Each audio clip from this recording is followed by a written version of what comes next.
faut quand même rappeler qu'en moins de 10 ans, le taux d'hospitalisation pour tentative de suicide chez les jeunes femmes de 15 à 25 ans a été multiplié par 7.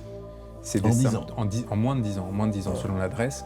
Donc c'est des symptômes d'une déchéance civilisationnelle majeure. Il y a quelque chose qui est en train de se passer dans cette jeunesse qui va bien au-delà de la crise politique gouvernementale à laquelle on assiste aujourd'hui.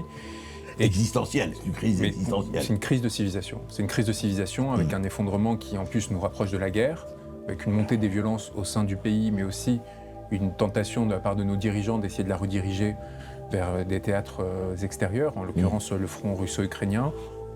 Et donc il y a une urgence, une catastrophe en cours. Moi, je m'étais éloigné de ces espaces-là, de la politique. J'avais défendu, justement, j'ai eu peur quand vous avez dit que j'avais défendu Griveaux, parce que c'est plutôt l'inverse. À chaque fois, je me suis placé du côté des...